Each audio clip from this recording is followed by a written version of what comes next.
Et moi, comme juge, en audience, je peux vous dire qu'il m'est arrivé d'avoir peur. Il m'est arrivé d'avoir tellement peur que c'était plus facile d'imaginer que l'enfant ne subissait pas de violence, parce que ça me protégeait. Il ne faut jamais oublier ça. C'est une explosion du réel. Oui, c'est une explosion du réel. Ce qui a changé, c'est que nous avons pris conscience de l'extrême gravité des violences sexuelles sur le bien-être et sur le développement des enfants, sur leur vie entière, même à l'âge adulte. Le premier lieu où sont commises les violences sexuelles sur les enfants aujourd'hui, c'est la famille. C'est le cercle familial. Oui, ce n'est pas une surprise, nous le savions, les précédentes enquêtes le montraient déjà. Et si l'on prend la famille au sens strict et l'entourage proche immédiat des enfants, on est à plus de 5% des violences sexuelles qui sont commises dans cet espace intime. Et ceci pose une question absolument cruciale au juge des enfants que je suis, qui est celle de la plus profonde inégalité qui existe entre les êtres humains, celle qui sépare les personnes qui peuvent vivre dans une maison qui est un lieu de sécurité, ou alors une maison qui est un lieu du danger et de la terreur. Le ratio entre ce qui relève de la pédocriminalité des réseaux et ce qui relève de la pédocriminalité, j'allais dire, de cette banalité, terrible banalité à l'intérieur des familles et des réseaux proches. L'essentiel du problème est un problème intrafamilial et de proches. Mais ce que l'imaginaire complotiste minore le plus souvent, c'est que l'essentiel de l'horreur qui se joue avec la pédocriminalité concerne en grande partie le milieu familial ou proche. D'ailleurs, un rapport sénatorial de 2018 rappelle que dans plus de 87% des cas, le mineur connaissait son agresseur et que 44% des mis en cause étaient eux-mêmes des mineurs. Alors encore une fois, ça ne veut pas dire que les réseaux pédocriminels n'existent pas. Ça veut dire que la plupart des cas relèvent plus d'un environnement familier que d'un réseau d'édite internationale. La plupart des actes pédocriminels se produisent dans la sphère familiale, c'est un fait. Mais ceci est très souvent avancé comme argumentaire pour relativiser, voire même nier, la question des réseaux pédocriminels. Or, un certain nombre d'affaires prouvent que les petites victimes d'inceste subissaient malheureusement des sévices dans un cadre bien plus large que la famille. Très souvent des sévices ritualisés, en groupe avec plusieurs enfants et plusieurs adultes. On parle donc ici de réseau. En effet, une structure familiale peut très bien fonctionner en réseau pour l'exploitation sexuelle d'enfants, dans de la prostitution et production de pédopornographie, mais aussi dans des activités de type sectaire, incluant de l'occultisme. Un rapport australien datant de 2006, produit par un collectif d'avocats, notait ceci. L'abus rituel est un crime ayant plusieurs niveaux, dans lequel des familles dysfonctionnelles font bloc pour organiser ces crimes. Ceci en exploitant les enfants dans un but lucratif. L'exploiteur et l'agresseur principal de l'enfant maltraité rituellement est le plus souvent un parent. Ces groupes d'agresseurs sont habituellement constitués de 2 ou 3 familles formant un réseau qui offre leurs propres enfants aux maltraitances infligées par les autres membres de ce réseau. Dans son livre Trauma Organized Systems, Physical and Sexual Abuse in Families, Arnon Ben-Tovim décrit ces familles comme un système traumatique organisé, dans lequel de graves traumatismes définissent et façonnent la structure familiale et l'interaction entre ses membres. Les victimes grandissent depuis leur enfance dans un environnement où la violence, les abus sexuels et les traumas extrêmes sont la norme.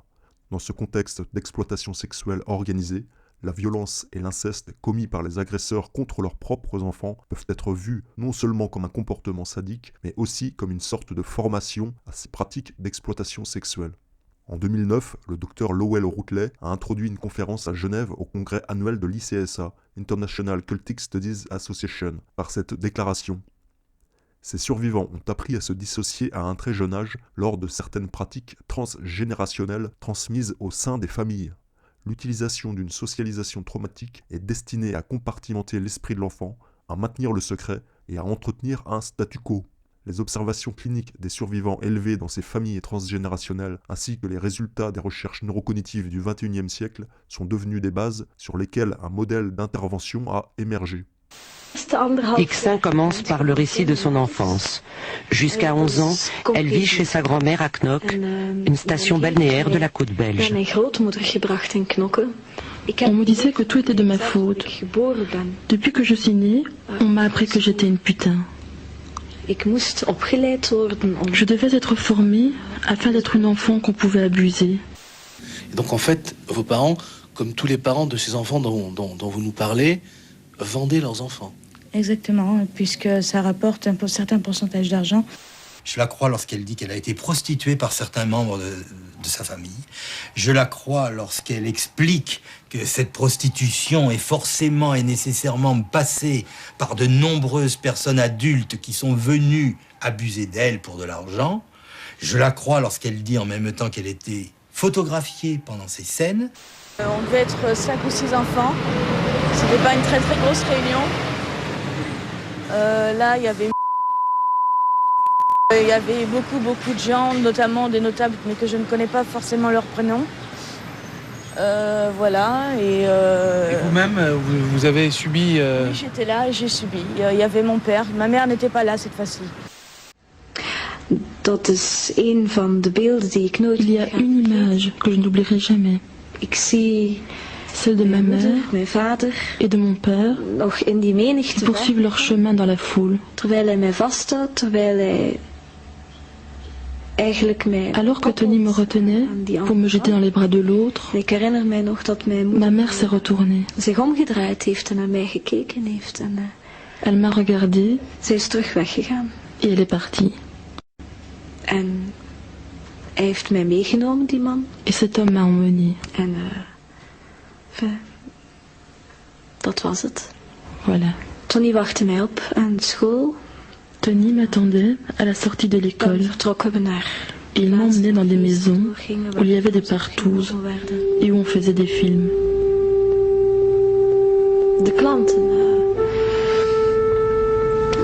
En ce qui me concerne, les clients étaient des notables, des gens de la haute société.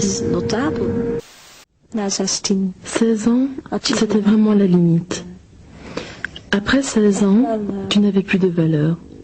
Soit, après tout ce que tu avais subi, tu étais devenue folle et il te laissait partir, soit il te tuait. 24 gennaio 2004. Fiona decide di rivelare il suo segreto alla mamma, ormai logorata dalla preoccupazione per lo stato della figlia. Lo fa disegnando gli incubi che non la fanno dormire. Sono disegni sconvolgenti. Fiona riproduce chiaramente la camera del nonno, Roberto Antonini, raccontando, con il suo linguaggio innocente, che il nonno in quella camera a volte fa una strana pipì davanti a lei. Maria Pia Maoloni è sconvolta. 25 gennaio 2004. Fiona continua a disegnare ed a raccontare. Questa volta tra i protagonisti c'è anche il padre, Rocco Antonini. Il papà ed il nonno la portavano a fare gite in lussuosi castelli del Belgio, dove la facevano partecipare a feste insieme ad altri bambini e ad altri adulti. Durante queste feste a tutti i bambini veniva somministrato uno strano sciroppo rosa che faceva venire sonno. Quindi venivano portati nelle camere da letto per partecipare a giochi a cui non volevano giocare, ma che erano costretti a fare. Robert sagt, sein Vater habe ihn mehrfach vergewaltigt. Trotz zahlreicher Zeugenaussagen und medizinischer Gutachten kommt es nicht zur Verhandlung. Die Justiz glaubt den Aussagen des Kindes nicht.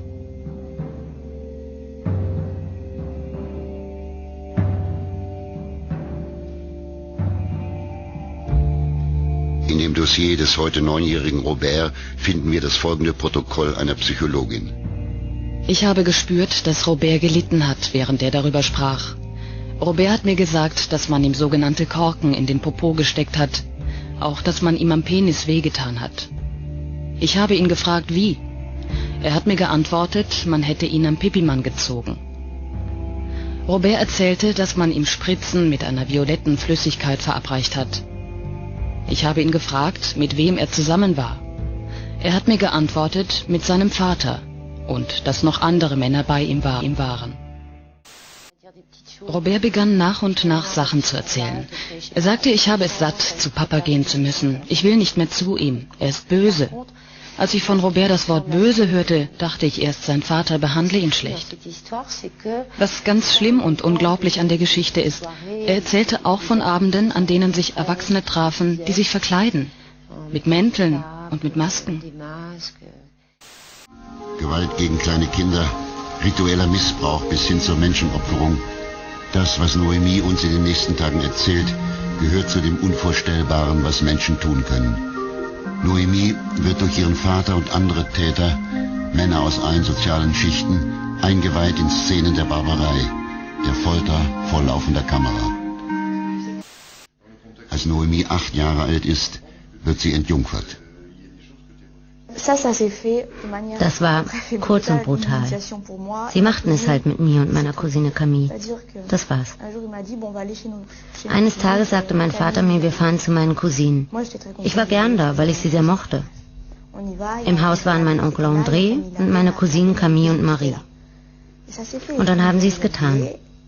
Sie haben uns ausgezogen, Creme zwischen die Pobacken gemacht und uns vergewaltigt. Einer nach dem anderen. Meine größere Cousine Marie war bereits keine Jungfrau mehr, glaube ich. Der Vater überschüttet Noemi mit Liebe. Er sagt dem kleinen Mädchen, seine Berührungen seien etwas ganz Natürliches. Sie wird ihm hörig. Und er verrät ihr schließlich sein großes Geheimnis.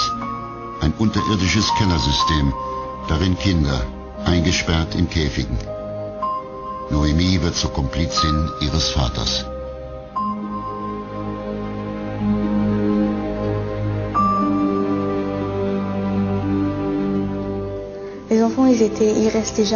Die Kinder blieben dort unten niemals lange am Leben. Nur solange sie vergewaltigt und gefoltert wurden, und dann hat man sie getötet. Das war's.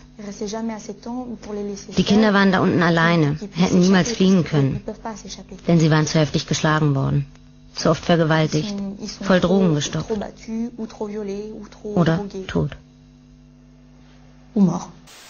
Eine Kindheit in satanischen Zirkeln. Das sind Antjes Erinnerungen.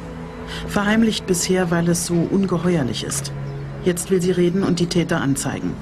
Da sind bei ihr, wie bei vielen anderen Frauen auch, Unbekannte, hinter Masken oder Kutten Verborgene und die eigenen Eltern. Antjes Mutter lebt noch. Meine Mutter war die treibende Kraft. Meine Mutter war die Satanistin. Mein Vater war Bote, Fahrer, Zulieferer, Transporteur.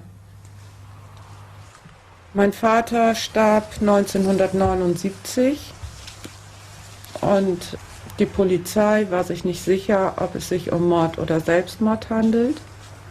Es wurde keine Obduktion vorgenommen und ich vermute, mein Vater wurde ermordet. Hast du dich jemals jemandem anvertraut? Nein. Warum nicht? Aus Angst zu sterben. Wieso Todesangst? Ja. Mir wurde mehrfach unter Folterbedingungen eingeimpft, dass ich, wenn ich darüber spreche, was mir passiert, ich sterben würde. Auch Antje sucht Hinweise, Zeugen, Beweise. Sie ist sich sicher, dass unter den maskierten Tätern auch ihre eigenen Eltern waren. Und sie hätte eine Zeugin, Sandra, ihre 4 Jahre jüngere Schwester. Mehr als 10 Jahre haben sich die beiden nicht gesehen. Sie haben den Kontakt zueinander und zur Mutter abgebrochen. Die Vergangenheit war zu schmerzlich. Gemeinsam wurden sie Pädophilen angeboten. Wir haben Antjes Schwester gesucht und sie schließlich ausfindig gemacht. Ihre Adresse ist geheim. Anders als die ältere Schwester ist Sandra nicht multiple geworden. Sie erklärt sich bereit, bei der Suche nach Hinweisen, Namen und Orten zu helfen und bei der Polizei auszusagen. Beide Frauen bezeugen ohne jede Absprache und getrennt voneinander dieselben Rituale bis ins Detail. Sehen wollen sie sich noch nicht. Haben die wirklich an Satan geglaubt? Also die Mutter ja. Das glaube ich. Die glaubt an diese dunkle, kräftige Macht und die glaubt, dass ihr das auch die Macht gibt, jemand zu sein, der sie eigentlich gar nicht ist und die Macht zu haben, nicht mehr Opfer zu sein, also ja, Machtgefühl zu haben. Ne? Doch, die ja. Parce qu'il y a des choses que seule la littérature peut faire. S'approcher si près du réel et produire de la conscience chez l'humain.